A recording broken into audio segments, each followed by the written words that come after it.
What's up, guys? It's Pete, PeteIsip.com. Hope you guys are doing great. It is here Monday morning, and I am at the park with the dogs, hanging out, taking their exercise, really getting them a little tired before the day gets hotter and hotter. It's been hot out, I know. I was at a conference this week, and like I said, from last week, everyone's got a story. People have their stories, and everyone's got a story within them, no matter what you are, no matter who you are. You could be a teacher, you could be fast food clerk, you could be a gym owner, you could be anything. Everyone's got a story. There's something that happened to you throughout your life for you to be the person you are today. So everyone's got a different type of story. Most people won't admit to their story, but I'll tell you a little bit about my story for those of you that don't know and or haven't been up with it. Ever since I was a kid, right now people think that I was always in shape. You know, they come to the gym like, oh man, you must have been working out forever. You must have been in shape your whole life. And that's not the fact. That's false. Because as a kid, I was fat. Growing up as a kid, I was fat. But when I was a kid, I didn't know what fat meant. I remember the first time, it was just like, they said the word with fat in it, and then one person laughed. And then a group of people laughed. So now, I related the word fat to being laughed at. And I didn't like that feeling because I felt pretty small. I felt small. And I didn't know what that meant. So that was just the first time. And then it happened again. And then it happened again. And there's other terms for fat, which we never knew as a child. You just learn through experience.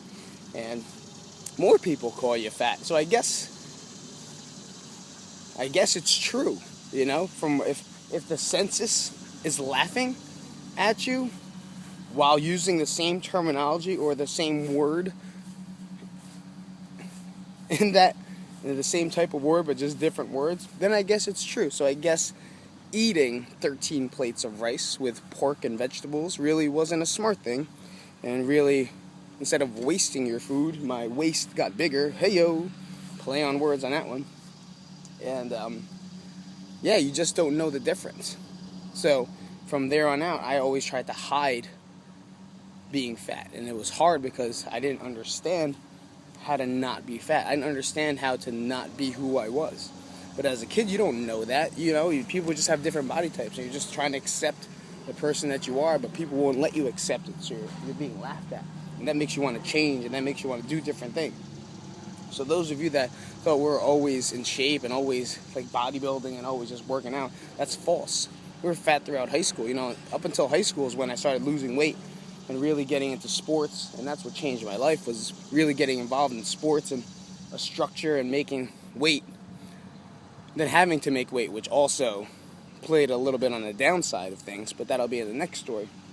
But always just being, you know, laughed at, and even if they weren't talking about me, just embed into my head that people laughed at me, and people laughed at me. So instead of making them laugh at me in a way that directed towards my insecurities, which was my big fat stomach and my huge legs and double chin and dirty neck, instead I tried to revert to them by making them laugh before they laughed at me.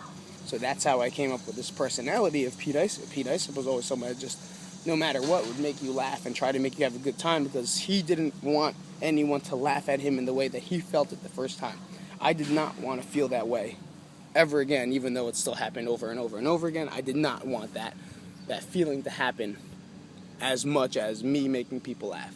And from that experience, from people laughing at me, I've learned that I enjoy watching other people laugh. But I'd rather them laugh with me, not at me.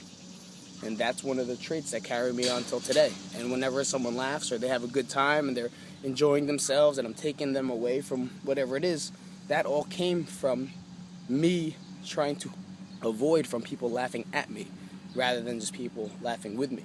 So if you think about it that way, in a total shift of a mindset, I took what it was that I didn't like to do and I made it into something that I have now, which is a great characteristic to help people have a good time, to help people laugh. So if you think that one of your things that happened as a kid is affecting you, there's a reason that it's happening. There's a reason that you're put through those situations. There's a reason that life is going to be tough.